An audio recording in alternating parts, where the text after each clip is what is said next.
और जितनी भी महिलाएं हैं जोर से एक बार खुद के लिए तालियां बजाएं, क्योंकि यहाँ पे मैं देख रही हूँ 150 से ज्यादा महिलाएं हैं और मुझे बहुत प्राउड फील हो रहा है कि DXL में 150 से ज्यादा महिलाएं काम करती हैं।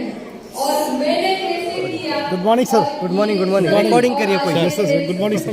यस सर करिए। और महिलाओं ने हमारे यहाँ पे कैसे काम किया है और आप लोग कैसे आगे बढ़ सकते हैं, ये सभी के बारे में मैं आपको बताऊंगी।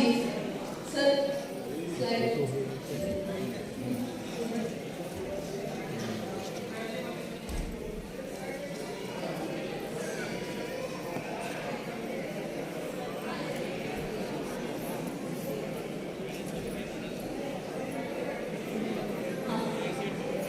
कुछ लोग कहते हैं कि औरत का कोई घर नहीं होता, ये सच है क्या?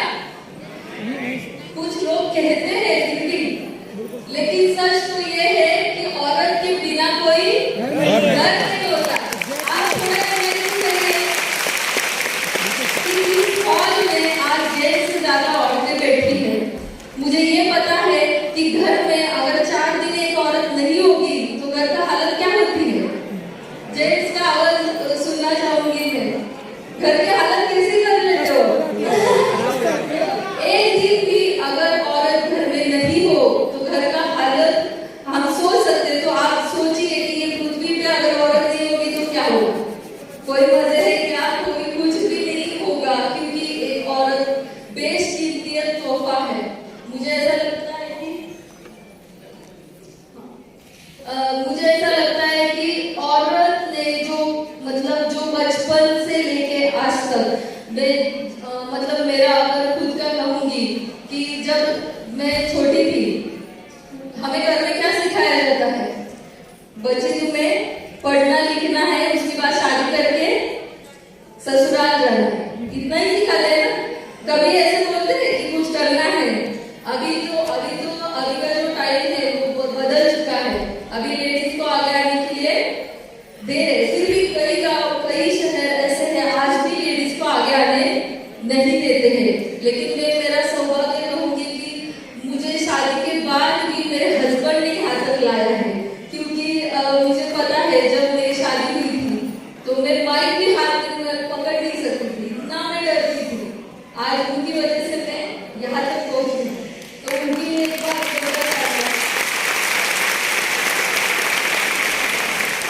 आज हम देखेंगे वुमन एंटरप्रेन्योर मतलब क्या। एक उद्यमी महिला, उसका मीनिंग क्या है? The lady who initiate, organise, adopt and run the business activity. एक ऐसी महिला जो अपने घर वालों को इनिशिएट, अपने विचारों के साथ इनिशिएट करके अपना घर परिवार ऑर्गेनाइज करते हुए अपने तौर तरीके अडॉप्ट करके जो बिजनेस रन करती है उसको क्या कहते हैं? Woman entrepreneur. तो आज मैं बताऊंगी यहाँ पे जितने भी सारे जेंट्स हैं, मुझे एक बात बताइए, आप अकेले आए आपकी वाइफ के साथ आए हैं? हाथ ऊपर करेंगे। अच्छा, आप वाइफ के साथ सभी लोग आए। जो नहीं आए हैं या फिर जिनके बहनें हैं, जिनकी माताएं हैं, उनमें अगर मैं जो बताने वाली हूँ जो क्वालिटीज, वो अगर आपके घर में किसी औरत में दिखे तो आप समझ लेना कि वो एक अच्छी एंटरप्रेन्योर बनने वाली है। तो मैं सबसे पहले बताऊंगी एक्सेप्ट द चैलेंजेस। मतलब जो चैलेंज एक्सेप्ट करने का जो तरीका होता है महिलाओं का, उसमें आप देखेंगे कि एक महिला जिसको घर में बोला जाता है कि तुम बिजनेस कर नहीं सकती, तुम घर से बाहर नहीं जाओगी। यहाँ पे भी मुझे पता है बहुत सारी महिलाएं ऐसी होंगी जब उन्होंने जब बिजनेस स्टार्ट किया होगा तो घर में पता भी नहीं होगा। और मैंने ये देखा है बिहार की बहुत सारी लेडीज की है जिनसे मैंने बहुत बार बातें भी की है। तो वो कहती है कि हमें तो घर में अलाउ ही नहीं था, घर से बाहर जा ही नहीं सकते थे, फिर भी उन्होंने आज बिजनेस में एक अच्छा इनकम वो ले रही है। यहाँ पे कितने सारे नए लोग हैं, उन्होंने थोड़ा हाथ खड़ा करिए। अच्छा, बहुत सारे लोग हैं। तो आप ये स्लाइड ध्यान से सुनना। उसके बाद एक ऐसी महिला थी जो एम्बिशियस होनी बहुत जरूरी है, जिसके बड़े बड़े सपने हो। उसके बाद हार्ड वर्क, उसको मेहनत करने का, जिसके अंदर वो ताकत है जो मेहनत कर सकती है, जो एम्बिशियस है। उसी के साथ पेशेंस हो, क्योंकि बहुत बार बिजनेस में पेशेंस रखना भी जरूरी होता है। उसके बाद मोटिवेटर हो, वो ऐसी महिला होनी चाहिए जो खुद के साथ और 4 लोगों को मोटिवेट करके बिजनेस में ला सकती है। उसके साथ वो एडवेंचरियस, धैर्यशील होनी जरूरी है। कॉन्शियस, एजुकेटेड माने मैं ये नहीं कहूंगी कि आप एक डॉक्टर हो, इंजीनियर हो तभी आप बिजनेस वूमन बन सकती है, बिल्कुल नहीं। एजुकेटेड मीन्स पढ़ते लिखते रहना चाहिए। क्या रहना चाहिए? पढ़ते लिखते। उसी के साथ इंटेलिजेंट होना जरूरी है। अगर ये सारी क्वालिटीज आप में है तो आप एक अच्छी वुमन एंटरप्रेन्योर बन सकती है। तो वुमन एंटरप्रेन्योर एक अच्छी बनने के बाद आपका रोल क्या होता है वो मैं बताऊंगी। Role of woman in micro enterprise. अगर एक महिला अच्छी एंटरप्रेन्योर बनती है तो उससे हमारे देश को क्या फायदा मिलता है, हमारे नेशन को क्या फायदा मिलता है, हमारे घर को क्या फायदा मिलता है, ये हम देखेंगे। सबसे पहले है contribution in economic development in our nation. सबसे इम्पोर्टेंट है हमारे देश में हमारे महिलाओं की वजह से जो जीडीपी है वो भी बढ़ जाती है। तो महिलाओं का जितना ज्यादा महिलाएं काम करेंगी उसका फायदा किसको मिलेगा? पूरे देश को मिलेगा। उसी के साथ सॉल्यूशन ऑफ अनएम्प्लॉयमेंट, क्योंकि अगर एक महिला काम करे तो वो चुप बैठेगी क्या? वो घर में भी कभी चुप नहीं बैठेगी, वो क्या करेगी? खुद के साथ और महिलाओं को जोड़ के जो बेरोजगारी है वो मिटाने में उसका भी बहुत बड़ा हाथ होगा। उसी के साथ सेल्फ डिपेंडेंस बनेगी। वो मतलब हम लोग देखेंगे पहले के जमाने में ऐसा होता था कि वाइफ हस्बैंड के ऊपर डिपेंड रहती थी, शादी से पहले हम माता पिता के ऊपर डिपेंड रहते। लेकिन आज जो महिलाएं एजुकेशन कर रही है वो किसी के ऊपर डिपेंडेंट नहीं है। हमारी ऐसी महिलाओं के आज वो अपने पैरों पे खड़ी है क्योंकि उनमें ये सारी क्वालिटीज है। उसके साथ सपोर्ट टू फैमिली इनकम, वो हमारे फैमिली को मतलब जो अगर कि बिना शादी की हुई जो लड़कियां हैं वो अगर अच्छा बिजनेस करने लगी तो वो क्या होता है? सपोर्ट क्या मिलता है? उसके माता पिता को भी मिलता है और शादी के बाद किसको मिलता है? हस्बैंड को, क्योंकि उसको भी घर चलाने में उसकी मदद होती है। उसके साथ being a role model to others, ये लाइन बहुत इंपॉर्टेंट है। हमारे पास बहुत सारी ऐसी महिला है जिनको देख के हम मोटिवेट होते हैं और उनको देख के हम एक रोल मॉडल दिमाग में रखते हैं कि मुझे भी इनकी तरह बनना है। तो एक बार धर्मशीला मैडम के लिए भी जोरदार तालियां। मैं उनको बहुत मानती हूँ, उनको मैं बहुत फॉलो करती हूँ। अगर एक अच्छी महिला जो हाउस वाइफ होते होते आज दूसरों के लिए रोल मॉडल बनी है तो आप भी एक दिन ये बन सकती है। तो ये क्वालिटीज अगर आप एक अच्छी वुमन बनेगी तो आएगी। उसके साथ आपको मैं अभी बताना चाहूंगी कि यहाँ पे जो नए लोग हैं उनके लिए type of woman in micro enterprises. अगर हम देखेंगे रेशो कि हैंडीक्राफ्ट शोपीस आइटम जो घर में बनाते हैं ना, जो चीजें बनाते हैं उसमें परसेंटेज अगर देखा जाए वुमेन्स के कंट्रीब्यूशन का हमारे इंडिया में तो वो कितना है? 13% वो शोपीस आइटम्स में। पार्लर में 10% है। टेलरिंग, बुटीक, वो ऐसे सब कुछ देखेंगे ना तो ये परसेंटेज है। लेकिन ये परसेंटेज कम नहीं लग रहा आप लोगों को? कम है, बराबर। लेकिन एक ऐसी इंडस्ट्री है जिसमें अगर आप रेशो देखेंगे 74% महिलाएं काम करती है और 26% ओनली मेन। वो कौन सी इंडस्ट्री है? Direct selling industry. जोरदार तालियां इस इंडस्ट्री के लिए जिसमें वो एक इंडस्ट्री है जिसमें 74% महिलाएं काम कर रही है और बाकी के जो अपने परसेंटेज देखते हैं वो बहुत ही कम है। तो ये परसेंटेज जो ये परसेंटेज है अभी हैंडीक्राफ्ट आइटम्स, अगर समझो किसी का बिजनेस है। यहाँ पे मुझे पता नहीं कि पार्ट टाइम में डीएक्सएल कौन कर रहा है, फुल टाइम में कौन कर रहा है, लेकिन जिसका भी ये बिजनेस है उसको मतलब चालू करने के लिए अभी पार्लर किसी को चलाना है तो आपको वहां पे ये लगता है इन्वेस्टमेंट करनी पड़ती है। पार्लर में इन्वेस्टमेंट कितनी है? कम से कम 50,000। 50,000 के नीचे है ही नहीं। तो हमारे जब भी आप यहाँ पर कोई भी बिजनेस देखो और काम कितना करना पड़ता है 24 आवर्स में से आपको एटलीस्ट 12 आवर्स काम करना पड़ता है। आपको छुट्टी नहीं ले सकते, आप घर से बाहर जा नहीं सकते क्योंकि आपका बिजनेस बंद तो पैसा बंद। तो ऐसी कौन सी इंडस्ट्री में ऐसा है कि पैसा तो आना चाहिए अगर हम वहां पे नहीं भी हो? तो ये अगर सारे बिजनेसेस का परसेंटेज देखेंगे तो ये बहुत कम है। और एक लेडीज होने के नाते मुझे लगता है कि ये परसेंटेज हमें बढ़ाना चाहिए, लेकिन हमें हमारे बच्चों को देखते हुए बिजनेस करना है।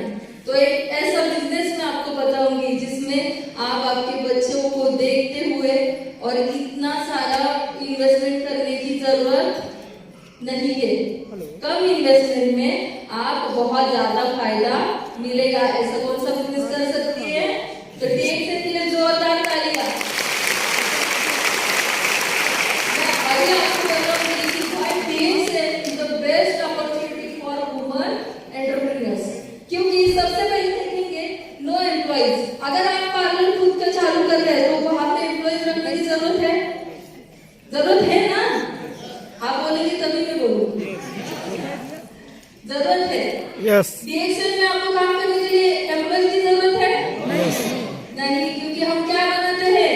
नेटवर्क। और हमारा पैसा किससे आता है? नेटवर्क से। हमें कितनी इन्वेस्टमेंट करनी पड़ती है? 3,000। 3,000 रुपए हम लगाते हैं और 1,000 रुपए के लिए 3,000 इन्वेस्टमेंट है, जीरो नहीं है। 3,000 रुपए लगाते हैं और अपना बिजनेस स्टार्ट करते हैं। एक बार महिलाओं के लिए जोरदार तालियां जिन्होंने आज यहाँ पे जो आई है, जो आज खुद का इनकम 50,000 1 लाख तक लेके गई है, क्योंकि उनकी इन्वेस्टमेंट स्टार्टिंग में कितनी थी? 3,000। और यहाँ पे बहुत सारी लेडीज ऐसी होंगी जिनके घर में ये भी पता नहीं होगा कि वो डीएक्सएल कर रही है। बराबर बोल रही है ना मैं? और बाद में उन्होंने इतना इनकम बढ़ाया कि उन्होंने अपने हस्बैंड को भी डीएक्सएल में ज्वाइन कर लिया, है ना? बराबर ना? उसके बाद देखेंगे लो ओवरहेड लो स्टार्टअप, मतलब कम इन्वेस्टमेंट के साथ हम ये बिजनेस कर सकते हैं। No special degrees. यहाँ पे एजुकेशन की जरूरत है? बिल्कुल नहीं। यहाँ पे सिर्फ आपको 18 साल कंप्लीट होने के बाद आप ये बिजनेस कर सकते हैं। मेरा बेटा तो बहुत छोटा है, फिर भी कोको से सेल करके आता है। मतलब यहाँ पे अपनी एज का भी लिमिट नहीं है। और बहुत सारे बच्चे ऐसे हैं कि खुद खाते और कस्टमर के घर पे लेके आते हैं, मम्मी इनको डीएक्सएल बताओ। तो ये एक बहुत अच्छा बिजनेस है। उसके बाद देखिए अनलिमिटेड इनकम। यहाँ पे ऐसा किसी ने बोला आप 50,000 ही कमाओ, उसके आगे नहीं जा सकते, ऐसा है? सैलरी अगर आप जॉब करोगे तो आपको सैलरी कितनी होगी? ज्यादा से ज्यादा 1 लाख, 2 लाख, 3 लाख।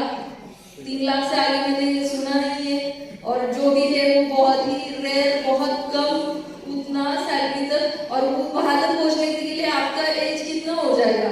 40-50 के बाद आपको उतनी सैलरी मिलेगी। लेकिन डीएक्सएल में आज आप 21 साल में भी उतना इनकम ले सकते हो जो एक सैलरी आप नहीं दे सकते। तो डीएक्सएल के पास क्योंकि हमारे पास 18 साल के भी लड़के आज डीएक्सएल में आके बहुत अच्छा इनकम लेते हैं। और डायरेक्ट सेलिंग इंडस्ट्री अगर देखी जाए तो 18,000 करोड़ की अभी जो ये है, मतलब कितना पैसा डायरेक्ट सेलिंग में है। सिर्फ आपको सोचना है कि आपको कितना उठाना है। तो आप तैयार हैं? उसके बाद देखेंगे टैक्स एडवांटेज। क्योंकि हम अकेले काम कर रहे हैं, हमारा नेटवर्क का खुद का सब कुछ है। अगर आप किसी पार्लर हो, जो भी दूसरा कोई बिजनेस अगर देखेंगे तो उसमें टैक्स के एडवांटेज बिल्कुल मिलते नहीं। आपको हर महीने में उसका जीएसटी है, जो भी है अमाउंट वो पेड करना पड़ता है, उसका झंझट बहुत ज्यादा होता है। लेकिन डीएक्सएल में आपको ये सब झंझट नहीं मिलेगा। उसके बाद टाइम का फ्रीडम, सबसे इम्पोर्टेंट टाइम का फ्रीडम डीएक्सएल में बहुत मिलता है। अगर आप दूसरा किसी बिजनेस कर रहे हो तो आपको पता भी होगा कि आप एक दिन का छुट्टी भी नहीं ले सकते, क्योंकि काम बंद तो पैसा बंद। लेकिन डीएक्सएल में क्या है, आज आप यहाँ पे है लेकिन काम कहाँ पे, कहीं ना कहीं पे आपके लिए कोई ना कोई काम कर रहा है, तो पैसा आपके पास आ रहा है, बराबर ना? क्योंकि क्या है, हम लोग क्या बनाते हैं, नेटवर्क, और ये सबसे ज्यादा इम्पोर्टेंट है। आज मैं यहाँ पे मीटिंग कर रही हूँ लेकिन मेरा टीम कहाँ है, पुणे में, वो वहां पे काम कर रहा है, लेकिन मेरे लिए कोई ना कोई पैसे ला रहा है। तो इसलिए जो नए लोग हैं उन्होंने ये बिजनेस ज्वाइन करना बहुत जरूरी है। अभी मेरी स्टोरी सुनना चाहेंगे आप लोग? तो मेरी स्टोरी में बताती हूँ। ये बुक दिख रहा है? हाँ, ये प्रवीण सर ने लिखा हुआ है। और मेरी शादी 2009 में हुई है, और ये बुक के साथ इनके पापा हमारे घर पे आए थे और उन्होंने बोला कि मेरे बेटे ने ये बुक लिखी है। आपको पता है ना, बुक लिखने वाला आदमी, मतलब मेरे दिमाग में तब ऐसा था कि वो बहुत बड़ा आदमी होता है, और कोई भी उठ के बुक लिख सकता है क्या? नहीं। तो मुझे ऐसा लगा था कि ये शादी के लिए थोड़ा झूठ मूठ बोल दिया है, ऐसा मुझे लगा था उस टाइम। कि ऐसे ही प्रवीण सर के पापा बहुत आके घर पे आके बोलते थे कि मेरा बेटा मलेशिया जाने वाला है। अभी आप सोचिए 2009 की बात कर रही हूँ मैं। अगर उस टाइम आपको कोई बोलेगा कि मेरा बेटा मलेशिया जा रहा है, तो अभी तो थोड़ा नॉर्मल हो चुका है, बहुत सारे लोग घूमने वगैरह जाते हैं। उस टाइम तो बहुत रेयर था।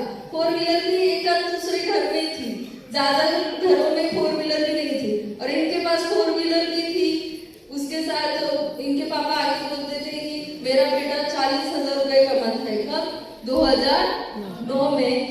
तो और ये प्रवीण सर जो है ये डीआरडीओ में जॉब करते थे, सेंट्रल गवर्नमेंट का। आपको पता है ना, सेंट्रल गवर्नमेंट, केंद्र सरकार, उसकी जॉब के ऊपर मेरे पापा ने इनको हाँ बोला है। और उन्होंने, मेरे पापा ने ये बुक देखी, उन्होंने उसी टाइम सोचा कि नहीं, इसी को लड़की दूंगा, ऐसे उन्होंने सोच के रखा था। और इसके बाद जब मेरी शादी हुई, तो शादी के बाद ये फोटो दिख रहा है ना आपको, ये गाड़ी है ना, ये जो है, ये गाड़ी लेके वो मुझे देखने के लिए आए थे। और इनके पापा ने बोल भी दिया था, मेरे पापा ने सिर्फ एक ही सवाल पूछा, ये गाड़ी खुद के पैसे की है या पापा ने कुछ पैसे दिए? तो इन्होंने बोला कि नहीं, ये मेरे खुद के पैसे थे। लेकिन तब तक, जब तक शादी नहीं हुई थी, तब तक मुझे सब झोलमाल लग रहा था। मुझे लग रहा था कि ऐसे ही कुछ बता रहे शादी होने के लिए। लेकिन जब शादी हुई, तब शादी होने के बाद मुझे लगता है लोग इधर उधर घूमने के लिए जाते, मुझे कहाँ लेके आएंगे? मीटिंग में। तो सबसे पहली जो मीटिंग थी वो मैंने अटेंड की। उसमें हमारे पुणे के सुनील नायर सर थे, वो आए स्टेज के ऊपर, उन्होंने बहुत कुछ प्रोडक्ट के बारे में वगैरह बताया। लेकिन एक था कि मैंने पहले से कभी भी, आज तक कभी भी इनको कोई भी काम के लिए ना नहीं बोला है। उस टाइम मीटिंग में उन्होंने बताया कि प्रवीण बहुत बड़ा, मतलब उस टाइम वो स्टार डायमंड थे और उनके नीचे एक डायमंड, एग्जीक्यूटिव स्टार डायमंड थे, नया नया एक डायमंड निकला हुआ था। और पुणे में शायद ये उनका हाईएस्ट स्टेटस उस टाइम भी था, क्योंकि उनके आगे कोई नहीं था, उसके बाद ही पूरा पुणे बड़ा है। तो उस टाइम ऐसे लगा कि अरे ये बिजनेस तो अच्छा लग रहा है। अभी मेरी पढ़ाई अगर मैं आपको बताऊंगी तो चौकिया का मत, मेरी शादी फर्स्ट ईयर के जो छुट्टियां पड़ती है ना उसमें हुई है। मतलब मेरा एजुकेशन अगर देखोगे FY BSc है, कितना है? हाँ, तो एजुकेशन की जरूरत नहीं है, अभी तो आपको पता चल ही गया होगा। तो उसके बाद मतलब ये हमारी लाइफ की पहली गाड़ी मेरे ना होते हुए है क्योंकि इसके बाद में आई और ऐसा मेरा DXN में ज्वाइनिंग हुआ। ज्वाइनिंग मतलब इनकी मेंबरशिप मेरे नाम के ऊपर आई। क्यों? क्योंकि ये गवर्नमेंट में सर्विस करते हैं तो उनको अलाउ नहीं था, तो मेंबरशिप मेरे नाम पे ट्रांसफर हो गई। उसके बाद धीरे धीरे धीरे मुझे पता चला कि नहीं, पहले मैं आपको बताऊंगी कि 8 दिन हो गए और फिर 1 महीने के बाद जो बोनस आता है ना,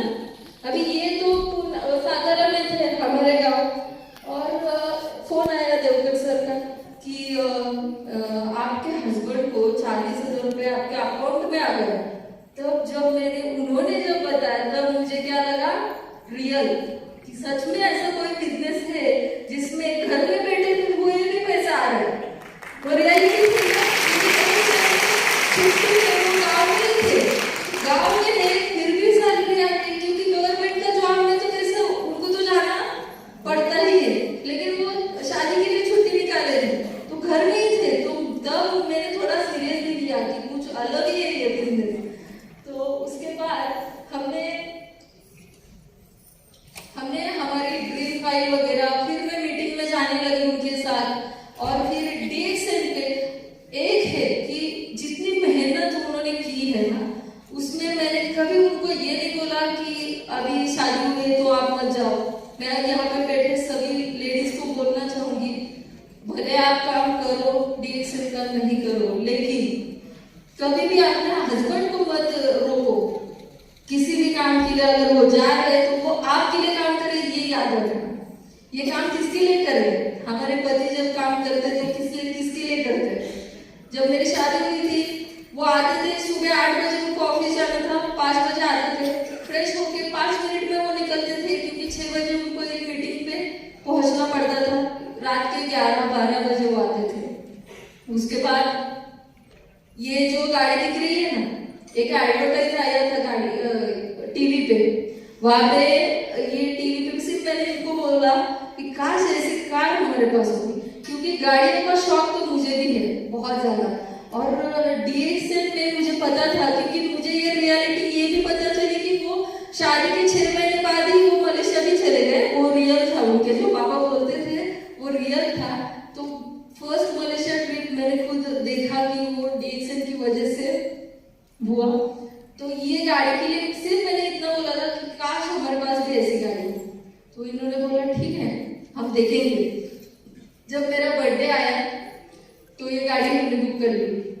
ये 10 लाख की फेंटो मुझे लगता है कि 2010 में बुक की थी और मिली हमें 2011 में, क्योंकि इतना सारा वेटिंग था, बहुत ट्रेंडिंग में चल रही थी ये कार। लेकिन उसको लेने के लिए मैं रोज आने के बाद वो क्योंकि तब मेरा बेटा वगैरह हो गया था तो छोटा बच्चा था, तो जब भी वो घर पे आते थे मैं उनको बोलती थी आज हुआ क्या, गाड़ी का काम हुआ, कितना हुआ, कितने पैसे, मतलब पैसे के लिए हमें उस टाइम में ना एक बैंक में वगैरह लोन के लिए हम अप्लाई कर रहे थे। तो उन्होंने बोला कि नेटवर्क मार्केटिंग को लोन नहीं मिलेगा। ये बात आपको मैं ध्यान से सुनिएगा, क्यों बता रही हूँ। ये कब की है? 2010 में। तो मैंने इनको बोला कि नहीं, अभी तो हम गाड़ी लेंगे नहीं, कुछ भी करके गाड़ी तो हमने फाइनेंस रहता ना, फाइनेंस बजाज फाइनेंस वगैरह पता है, हाँ उस पे थोड़ा सा लोन लिया, थोड़ी कैश जमा की और ये गाड़ी 2011 में घर पे आई। लेकिन उसके बाद एक दिन ऐसा आया कि अभी बैंक हमारे पीछे पड़ते हैं लोन ले लो, लेकिन हम अभी नहीं लेते, जरूरत नहीं है। उसके बाद एक के बाद दूसरा सपना, और हम दोनों ने उस टाइम यही फाइनल किया था कि एक गाड़ी में 2 साल से ज्यादा नहीं बैठना है। तो आपको मैं अभी बता देती हूँ, जिन लोगों के पास कार है 2 साल के अंदर बदल देना, क्योंकि उसका लाइफ 2 साल ही होता है। DXN आप किसके लिए कर रहे हैं? थोड़ा लग्जरियस लाइफ का भी आनंद लेना जरूरी है। तो 2 साल के बाद ये 27 लाख की पसाट कार हमने परचेस कर ली। और हमारा एक सपना था कि मेरा पहला बेटा है उसने इंडिका देखी देखी, और मेरी जो बेटी है उसने वेंडो देखी, वो पसाट में आई है। तो बच्चों को मतलब DXN की वजह से उनको भी एक अच्छी लाइफ मिली है। उसके बाद जो एक सपना होता है ना हर लड़की का, शादी के बाद अपना खुद का घर हो, क्योंकि हमारा तो गांव में घर वगैरह सब कुछ है। पुणे में तो प्रोफेसर जॉब की वजह से आए थे, लेकिन जब 2012 में हमने वो गाड़ी ले ली है, 12 या 13 में कुछ ली होगी, तब मेरा एक ही था उनके पीछे, क्योंकि हम कहाँ रहते थे, गवर्नमेंट के क्वार्टर्स में रहते थे। अभी क्वार्टर्स में रहते हैं, नीचे 27 लाख की कार है खड़ी, तो लोग हमें बोलते थे कि इतनी लंबी गाड़ी है फिर यहाँ पे क्यों रहते हो अपार्टमेंट में। लेकिन हम वहाँ पे घर, और पुणे में घर लेना बिल्कुल मुश्किल है, क्योंकि इतना भी आसानी से आपको घर नहीं मिलेगा, क्योंकि प्राइस बहुत ज्यादा है। अगर आप कुछ जॉब कर रहे हैं ना,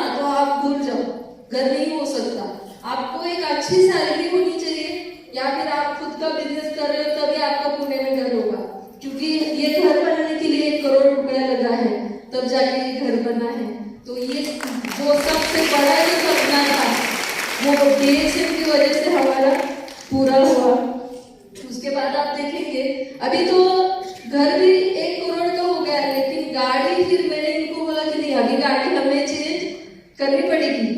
तो उसके लिए उसके बाद हमने मर्सिडीज बेंज हमारी जो चौथी कार है वो 2017 में परचेस करी। तो ये लाइव रिएक्शन देता है, रिएक्शन के लिए एक बार जोरदार करेंगे। आप देख रहे होंगे कि आपकी मर्सिडीज भी है, लेकिन मर्सिडीज का जो ग्राउंड डिस्टेंस होता है वो बहुत नीचे गाड़ी, मतलब जब आप गांव वगैरह जाओ तो वो नहीं, वो गाड़ी गांव में नहीं ले जा सकते उसको। तो वहां पे जाने के लिए फिर से दिमाग में आया कि नहीं अभी और एक गाड़ी चाहिए। तो मर्सिडीज के साथ अभी हमने लॉकडाउन के पहले तो लॉकडाउन के पहले नेक्सॉन कार हमने परचेस करी। अभी मैं आपको उसके बाद का बताऊंगी कि 2019 में अभी हमारा लाइफ क्या है, सेट है। अभी जॉब की जरूरत है, बिल्कुल बराबर ना। वैसे ही हमें भी लगा कि अभी जॉब की जरूरत नहीं है। अभी मैंने इनको बोला कि अभी जॉब को रिजाइन कर दो। मेरे घर वाले, मेरे ससुराल के लोग, सब लोग बोलने लगे कि पागल हो गई। DRDO का उनका तब का सैलरी था 60,000। कितना सैलरी था? 60,000 सैलरी को मैंने इनको बोला नहीं अभी हमें जॉब रिजाइन कर देना चाहिए, क्योंकि टीम बहुत बढ़ चुका है, मैं अकेली हैंडल नहीं कर सकती, आपको जॉब छोड़ना पड़ेगा।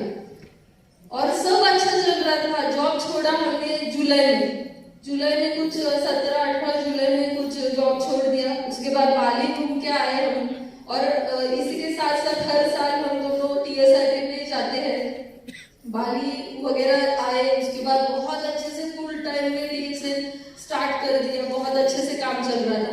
लेकिन आपको पता नहीं है कि आज क्या होने वाला है और कल क्या होने वाला है। आज का दिन तो चला गया है, लेकिन कल क्या होने वाला है कोई बता सकता है? नहीं। तो ऐसे ही कुछ हमारे साथ भी हुआ कि जॉब भी छोड़ दी, और पूरे 1 महीने के बाद प्रवीण सर का एक एक्सीडेंट हो गया। तो आप देख सकते हैं उनके एक्सीडेंट में ये जो पैर है ना, यहाँ पे हड्डी टूट गई, हड्डी भी टूट गई, और जो नीचे जॉइंट होता नहीं है जॉइंट, तो वो जॉइंट में इतना बड़ा ये आ गया था कि ऐसा लगा था कि वो चल नहीं सकते। तो बहुत, मतलब डॉक्टर ने ऐसा, मतलब इतना मैं डर गई थी कि अभी क्या करें। जब एक्सीडेंट हुआ तब सबसे पहले फोन लोग, शायद दूसरा कोई होता तो घर वालों को करता, लेकिन मैंने सबसे पहले फोन किया था डॉक्टर सवेरा सर को। उनके लिए एक बार जोरदार तालियां करेंगे। डॉक्टर सवेरा सर 5 मिनट में वहां पे आए हॉस्पिटल में। मेरे माता पिता सब, ससुराल वाले सारे, सास ससुर सब लोग सातारा में रहते हैं, हम लोग पुणे में रहते हैं।